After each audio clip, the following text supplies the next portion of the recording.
أعوذ بالله من الشيطان الرجيم.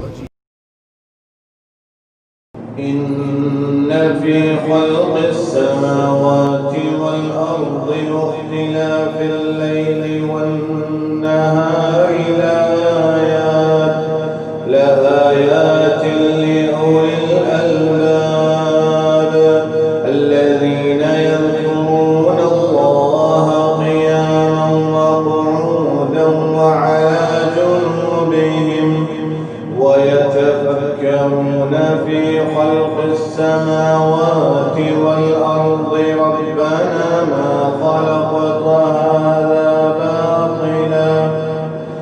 ربنا ما خلقت هذا باطلا سبحانك فقنا عذاب النار ربنا إنك من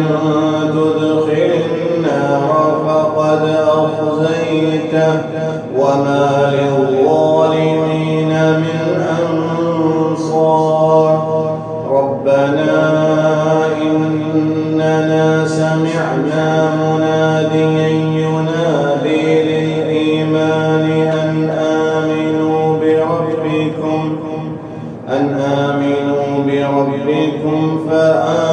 فآمنا ربنا فاغفر لنا ذنوبنا وكفر عنا سيئاتنا وتوفنا مع الأبرار ربنا وآتنا ما وعدتنا على رسلك ولا تخزنا يوم القيامة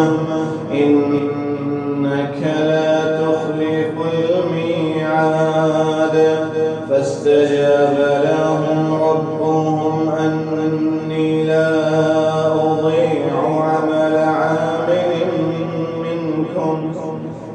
أني لا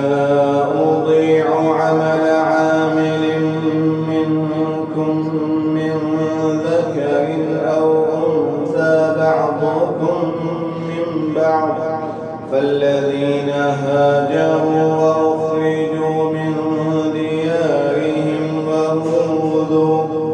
وأوذوا في سبيلي وقاتلوا وقتلوا لأكفرن عنهم سيئاتهم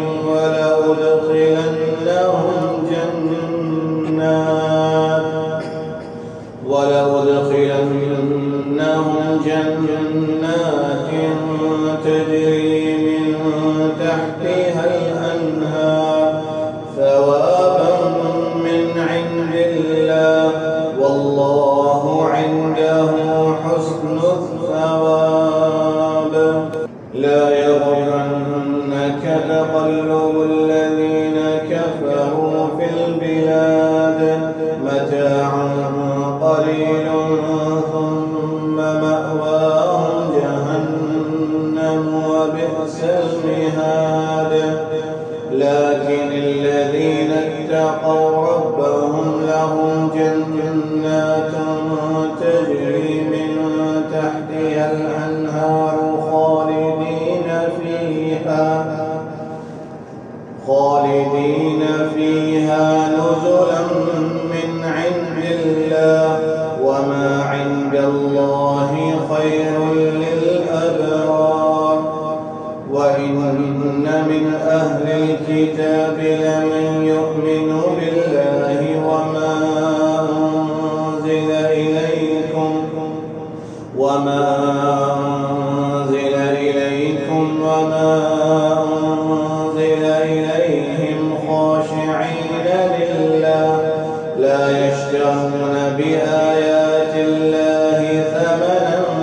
قليلا أولئك لهم أجرهم عند ربهم إن الله سريع الحساب يا